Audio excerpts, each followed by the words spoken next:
జగన్ గారు తొందరగా వాకౌట్ చేశారు కదా అసెంబ్లీ నుంచి, ఎలా చూడొచ్చు మనం దీన్ని? జగన్ అంటే ఒక సింహం అని అందరూ అంటూ ఉంటారు, కానీ ఇంత పిరికోడా అని ఎవరు అనుకోలేదు. ఇంత తొందరగా వెళ్ళిపోవడం అనేది చాలా బాధాకరం. ఎందుకనంటే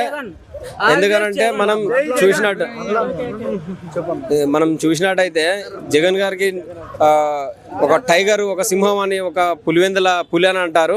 ఇంత తొందరగా వాకౌట్ చేసి వెళ్ళిపోవడం అనేది చాలా బాధాకరం. ఇంకొక విషయం ఏంటంటే గవర్నర్ గారు ప్రసంగిస్తున్నప్పుడు మరీ వెళ్ళిపోవడం అనేది దురదృష్టకరం.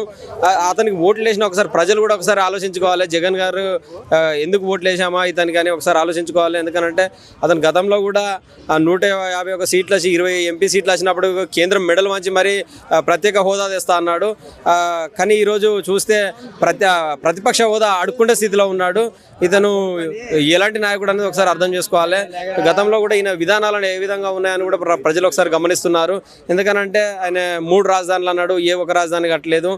సిపిఆర్ రద్దు అన్నాడు, సిపిఎస్ రద్దు అన్నాడు, తర్వాత మద్యపాన నిషేధం అన్నాడు, ఏది కూడా నవరత్నాలు అన్నాడు, ఏది కూడా పూర్తి స్థాయిలో ఆయన నెరవేర్చలేదు. ప్రతిపక్ష హోదా అంటూ ఇవ్వాలి అంటే ఆపోజిట్ ఉండేది ఎవడంటే జగన్మోహన్ రెడ్డి గారే. సో ఆయనకు ప్రతిపక్ష హోదా ఇవ్వకుంటే ఏ విధంగా మాట్లాడతాను అనుకుంటున్నాను? ప్రజలకు ప్రతిపక్ష హోదా, ఇప్పుడు ప్రజల గురించి మాట్లాడడానికి ప్రతిపక్ష హోదా అనే అవసరం లేదు. గతంలో కూడా అతను సభ నుండి బైకాట్ చేసి అసెంబ్లీ నుండి వెళ్ళిపోవడం జరిగింది. గతంలో కూడా ప్రజల దగ్గరికి వెళ్ళి ప్రజల కోసం పోరాటం చేసి అనేక రకాలుగా పాదయాత్రలు చేసి ప్రజల సమస్యలను తెలుసుకొని పోరాటం చేసి ముఖ్యమంత్రి అయ్యాడు.